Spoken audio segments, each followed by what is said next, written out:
Bu hovlimizni yon tomonini daraxtlarga bog'ib qo'ygan ekanlar, mevali daraxtlar, lekin juda ham zo'r parvarishlashgan ekan. Bunaqa katta bo'lib ketmagan, butalab kichkina qilib qo'yishgan ekan. Juda ham zo'r, shaxsan yoqdi menga Fayzli uy.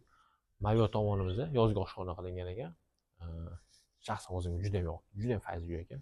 Kelib ko'rsangiz bu uy sizga ham yoqadi albatta, bunga ishonchim komil.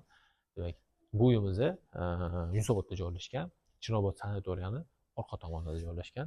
Mahalla, qo'ni-qo'shnilar hammasi zo'r, hammasi yangi uchastkalar, eski uchastka yo'q umuman. Demak, uyimizni ko'rib turganingizdek, shunaqa fasadlarni oq ranglar, ya'ni yorqin ranglardan foydalanishgan, juda ham chiroyli qurilgan ekan. Juda ham mustahkam, sifatli qurganman deyaptilar egalari.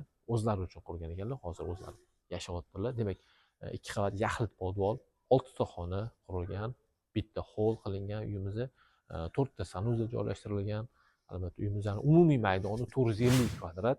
Demak, narxi 650 ming so'ralyapti. Kelib ko'rib joyida egalari bilan savdolashingiz bo'ladi.